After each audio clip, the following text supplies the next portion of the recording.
नमस्कार दोस्तों।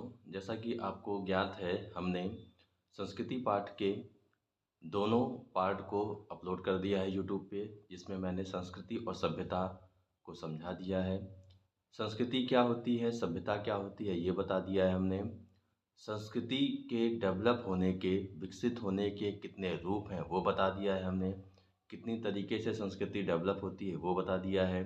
जिसमें सबसे पहला ज़रूरत के आधार पर, दूसरा आपने देखा ज्ञानेच्छा के आधार पर, और तीसरा महामानव बनने के क्रम में किसी इंसान के द्वारा या किसी महिला के द्वारा किया गया पूरी तरीके से समर्पण, वो एक प्रकार की संस्कृति डेवलप करती है। तो ये हमने तीनों अच्छे से बताया है, जिसमें हमने माँ के बारे में बताया है, लेनिन के बारे में बताया है, कार्ल मार्क्स के बारे में बताया है, और साथ में हमने गौतम बुद्ध के बारे में बताया है।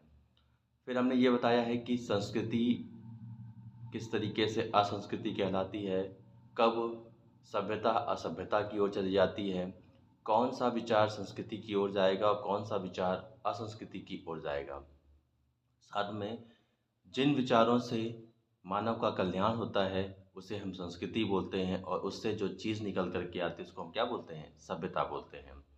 और मनुष्य ने जिस कल्याण की भावना से जिन चीज़ों का आविष्कार किया, जिन चीज़ों को पैदा किया, जिन चीज़ों को बनाया, अगर वो बाद में जाकर असभ्य होती हैं तो उसका अलग एक रीज़न है। जैसे मैंने उदाहरण दिया हुआ है प्लास्टिक का, कि प्लास्टिक शुरुआत में सभ्य थी, जिसने उसको बनाया वो संस्कृत व्यक्ति था, लेकिन बाद में हमने उसे इतना ज़्यादा यूज़ किया, ओवर यूज़ की वजह से वो असभ्यता की ओर चली गई।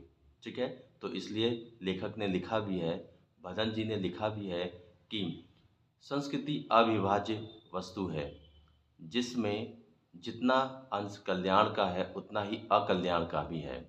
लेकिन हमेशा ध्यान रखना है कि कल्याण वाला जो अंश है वो ज़्यादा है अकल्याण की अपेक्षा, क्योंकि जिस इंसान ने संस्कृति को डेवलप की है ना, वो कभी इस तरीके से उसको डेवलप नहीं करता है कि कुछ लोगों को रख दिया जाएगा कि ये संस्कृति जो डेवलप हुई और से जो चीज़ सभ्यता बनी वो हमेशा के लिए अच्छी सभ्य बनी रहेगी, कि कुछ लोगों को उसने एज अ बॉडी गार्ड लगा दिया कि वो सभ्य बनाए रखेंगे उसको।